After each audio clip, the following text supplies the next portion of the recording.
Second hand വണ്ടികളുടെ ഏറ്റവും പുതിയ എപ്പിസോഡിലേക്ക് എല്ലാ പ്രേക്ഷകർക്കും സ്വാഗതം. ഇന്ന് നമ്മളുള്ളത് നല്ല ക്വാളിറ്റി വണ്ടികൾ മാത്രം കിട്ടുന്ന കൃത്രിമം ഒന്നുമില്ലാത്ത ഏക സ്ഥാപനമായ വളാഞ്ചേരിയിലെ കാർമാക്സ് യാർഡിലാണ് ഇന്നത്തെ വീഡിയോ ചെയ്യുന്നത്. അപ്പോൾ വീഡിയോയിൽ നിങ്ങളെ പരിചയപ്പെടുന്നത് സ്വിഫ്റ്റ് കാറാണ്. ഇവിടെ നിങ്ങളെ പരിചയപ്പെടുന്നത് 2019 മോഡൽ വണ്ടിയാണ്. ഏകദേശം 48,000 കിലോമീറ്റർ വരെ ഓടിയിട്ടുണ്ട്. സെക്കൻഡ് ഓണർഷിപ്പിലാണ് വണ്ടി ഇപ്പോൾ നിലവിലുള്ളത്. ആക്സിഡന്റ് ഇല്ല, ഫ്ലഡ് എഫക്റ്റ് ഇല്ല, റീപ്ലേസ് ഇല്ല, ഒരു അപാധകളും ഒന്നുമില്ല. നല്ല നീറ്റ് ആൻഡ് ക്ലീൻ ആയി തന്നെയാണ് ഈ വണ്ടി നിലവിലുള്ളത്. ഇന്റീരിയർ നോക്കുകയാണെങ്കിൽ നല്ല വൃത്തിയുള്ള ക്വാളിറ്റി സീറ്റ് കവർ, പിന്നെ കമ്പനി സ്റ്റീരിയോ വരുന്നുണ്ട്, 4 ഡോർ പവർ വിൻഡോ വരുന്നുണ്ട്, 2 ടയർ പുതിയതാണ്.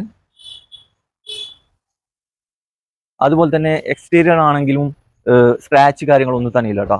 പുറത്ത് കാണാൻ നല്ല വൃത്തിയുണ്ട് വണ്ടി. ഒരു പുത്തൻ വണ്ടീൻ്റെ ലുക്കിൽ തന്നെയാണ് വണ്ടി എന്നുള്ളത്. ഇതിന് ചോദിക്കുന്നത് 6,75,000 രൂപയാണ് ചോദിക്കുന്നത്. വിലയിൽ ചെറിയ എന്തെങ്കിലും മാറ്റം വെച്ച് തരും, നെഗോഷ്യബിൾ പ്രൈസ് ആണ്. മാക്സിമം 6 ലക്ഷം രൂപ വരെ ഫിനാൻസും കിട്ടും. ആർക്കെങ്കിലും താല്പര്യമുണ്ടെങ്കിൽ വീഡിയോയുടെ താഴെ കോൺടാക്ട് നമ്പർ കൊടുത്തിട്ടുണ്ട്, അപ്പോൾ അതിൽ വിളിച്ചാൽ മതി. വണ്ടിയുടെ A to Z കാര്യങ്ങളും കറക്റ്റ് ലൊക്കേഷനൊക്കെ പറഞ്ഞു തരും. അപ്പോൾ ഇനിയും നല്ല അടിപൊളി വണ്ടികളുടെ വീഡിയോയുമായി നിങ്ങളുടെ മുമ്പിൽ എത്തുന്നതുവരെ ഗുഡ് ബൈ.